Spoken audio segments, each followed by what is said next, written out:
Hello दोस्तों, मैना garden में आपका स्वागत है। आज मैं आपको दिखा रही हूँ अपने जेट प्लांट को और इसके बारे में कुछ जानकारी भी आपको बताऊँगी। वैसे तो इसे मैं बहुत ही छोटा था तब लेकर आई थी और इसकी कटिंग कर करके हमने इसे इतना ज़्यादा घना बनाया है। आप देख ही सकते हैं ये कितना ज़्यादा घना है। इसको हमने एक लोहे की जो एक एंगल होती है या सरिया होता है उसकी सहायता से जिस भी शेप में था मेरे पास मैंने उसे वैसे ही गाड़ दिया था। और अब इसकी कटिंग ये देखिए सीजर की सहायता से मैं करती जा रही हूँ। मैंने इसकी कटिंग ऐसे ही कर करके इसे इतना ज़्यादा घना बनाया है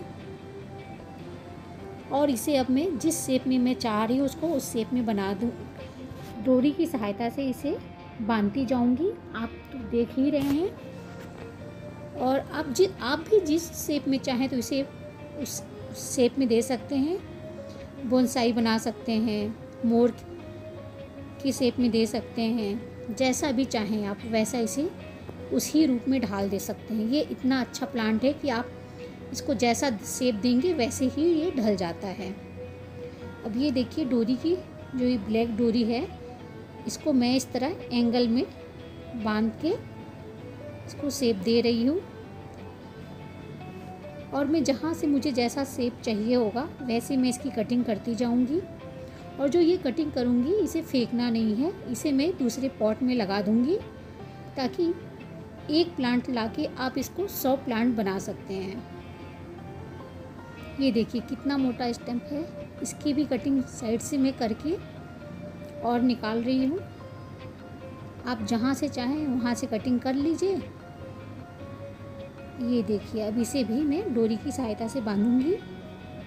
वैसे इसकी मिट्टी तैयार करने के लिए जेट प्लांट लगाने के लिए आपको मिट्टी, बालू या कोकोपीट या बोन मील तीनों को एक ही मात्रा में बराबर बराबर लेना है।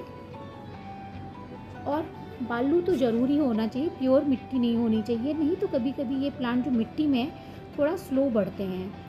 इसीलिए अगर आप इस तरह की मिट्टी तैयार करके इसे लगाते हैं तो ये उनकी ग्रोथ बहुत तेज़ी से होती है।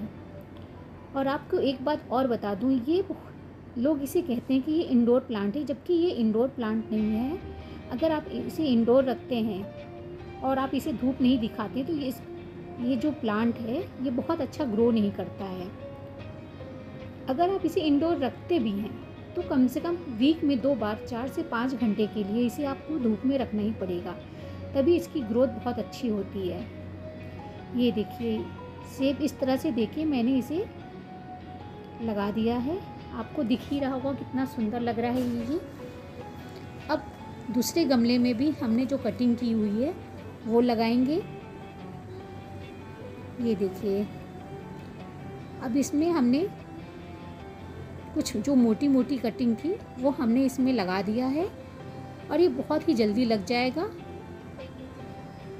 क्योंकि हमने जो मिट्टी मैंने आपको ये बताई है, बालू और ये खाद वाली मिट्टी, गोबर की खाद वाली और कहते हैं कोकोपीट, तीनों मात्रा में मिला के मैंने इसकी मिट्टी तैयार की थी।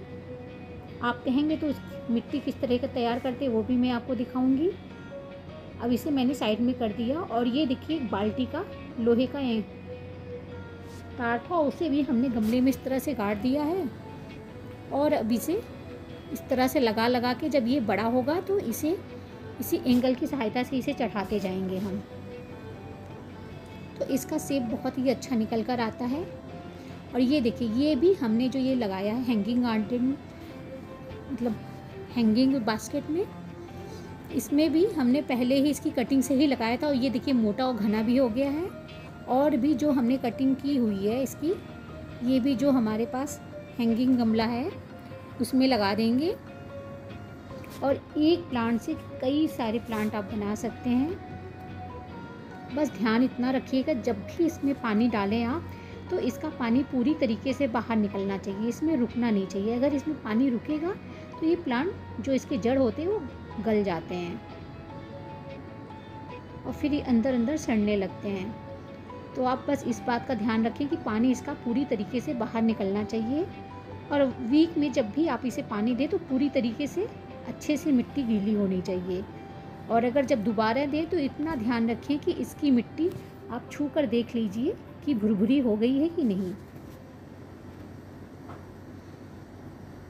अब इसी तरीके से जो भी हमारे पास ये हैंगिंग गमले हैं इसमें हम सारे इसी तरह से लगा देंगे और आपको दिखाएंगे भी कि हमने एक प्लांट से कितने सारे प्लांट मैंने तैयार किए हैं।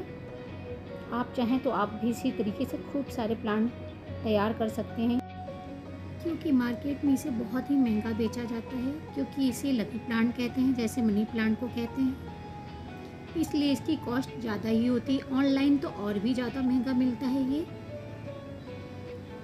नर्सरी में तो कम से कम आपको 100-150 रुपये में मिलेगा, लेकिन ऑनलाइन बहुत ही महंगा है। तो इसलिए आप चाहें इसकी कटिंग कहीं से भी छोटी भी कटिंग ला के अगर लगाते हैं तो आप एक प्लांट से बहुत सारे प्लांट कर सकते हैं। इस प्लांट को बहुत ज़्यादा रिपोर्टिंग करने की ज़रूरत तो हमें पड़ती नहीं है। आप चाहे तो साल में 1 या 2 बार इसे गोबर वाली खाद इसमें डाल सकते हैं या लिक्विड फर्टिलाइज़र डाल सकते हैं 2-4 महीने में एक बार। बस इतना सा करेंगे और आपके पास ढेर सारे जेट प्लांट तैयार हो जाएंगे।